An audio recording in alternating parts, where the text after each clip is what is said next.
Ladies and gentlemen, today we are speaking with Loren Anderson and we are in Anchorage, Alaska. Loren, can you tell everybody exactly where we are today? Sure, yeah. You're at the Alaska Native Heritage Center, of course right here in Anchorage, Alaska, and we are the only facility in all of Alaska that actually represents all the native cultures of Alaska. And again, I'm Sukbiak, I'm from Kodiak Island, but today we're standing in front of a totem pole that was made by Nathan Jackson, Tlingit carver from Ketchikan, Alaska. And it's a pretty special pole because it doesn't represent any one particular clan. It's actually represents, well, everyone, actually. Tell me about that, because you were saying usually a totem pole will have either a raven or... Oh yeah, a raven or an eagle. And this has both, right? Yeah. And that's representative of everybody. Yeah, well, you know, there's two main moieties in the Tlingit culture, which is, of course, raven and eagle. And so a lot of times it's depicted by, well, of course, the symbols that you'll see, the birds on the totem pole behind me. But what makes it a special pole, too, is that it's a transference of knowledge from culture to culture. So I think one of the main things of the Heritage Center is, you know, it's like when you talk to teachers, hey, we're all going to be rich and famous. Like, no. But we do it for a different reason. And like in the pole behind me, it's an uncle teaching his nephew and all the things that he needs to know, because that information will be passed on to the next generation and then children at the bottom of the pole. So when you think of it like that, it's just basically the transference of knowledge from generation to generation. So it's pretty special. Now, you started here as a volunteer. I mean, yeah. They always say that you know you have a passion when you'll do it for free. Yeah, that's right. And so then you ended up being a director, and you've been here for, did you say 16 years? 15 years. 15 years. Yeah. Tell us what exactly you do here and how this is a passion for you. Oh yeah, well, you know, if you really think about it, we're on the front lines of our culture. Like when I talk to people from, or who have Irish ancestry, have Spanish or Italian, I usually ask them, well, if you want to learn more about being Irish, maybe you don't think you know anything, but you probably do. But what if you think you don't know? Where can you go to learn more about being Irish? So, well, Ireland. If you're Alaska Native, where can you go? There's nowhere else for you to go. We are on the front lines of what we need to do, and we can't give up on our language or culture, because if we do give it up, then it's lost forever. So that's something that, well, all the people I work with, they would never allow. And a lot of people that we meet in our daily lives, and of course the people we educate around the world. And it's an important thing that we do. Do you have a most memorable moment here? Yeah. Well, I have lots of memorable moments. I'm sure. Because again, we meet leaders from around the world. Presidents have been here from multiple countries, including the United States. And but I think one of my most memorable moments was actually a plane ride coming back from DC back to Anchorage. And I remember the lady on the plane asking me a simple question like, you know, where are you from?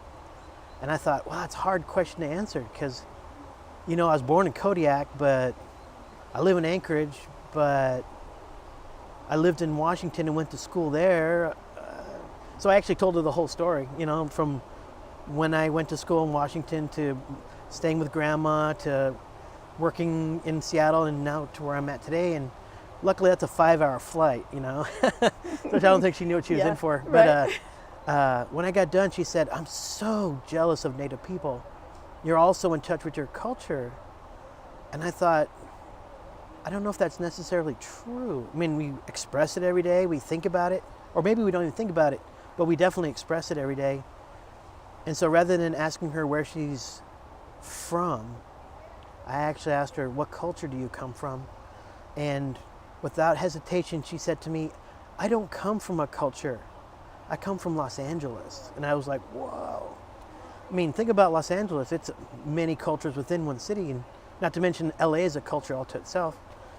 And so we spent the rest of the flight trying to figure out what culture she came from. And I use that a lot now with the guests that we come to the Heritage Center. So many people are easy to look. They watch you and they listen to our presentations, but then we pose the question, well, where do you come from? What are your values? What's important to you? What do you have, or what do you hold sacred to you?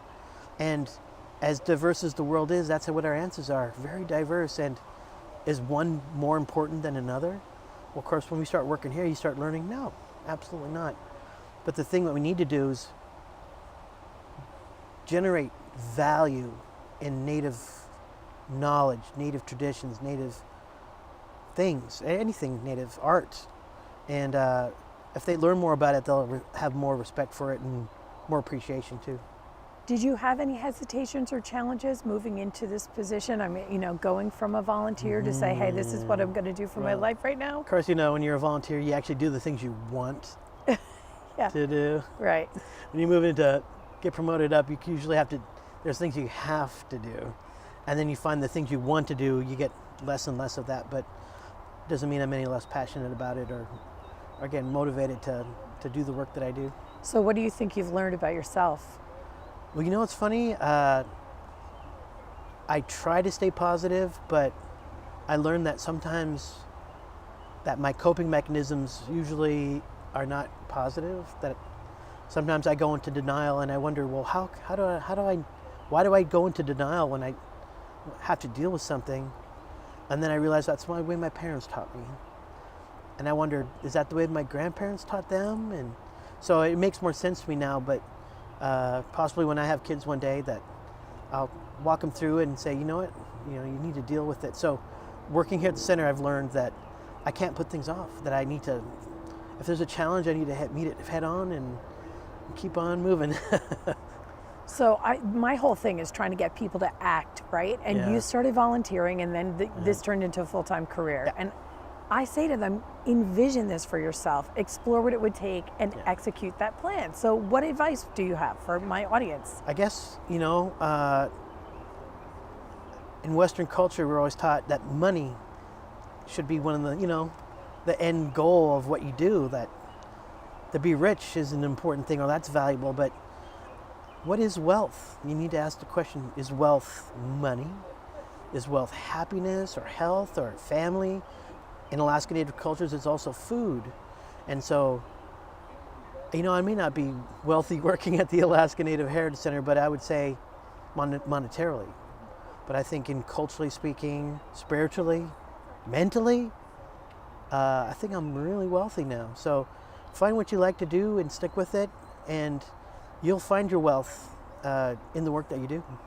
What is your website address? Oh, yes, it's www.alaskanative.net. Okay, because I want to make sure people can look you up from all over the world. Oh, yeah, absolutely. But they, definitely if they come to Anchorage, Alaska, they need to stop in and see everything that you have to offer here. We have a lot to offer. So they recommend 2 to 3 hours, but I've had people spend the whole day here. So be prepared if you'd like to stay all day.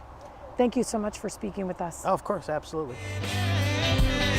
And I talk to you, and I talk to you, and I talk to you, and I talk to you, and we love, and we hate,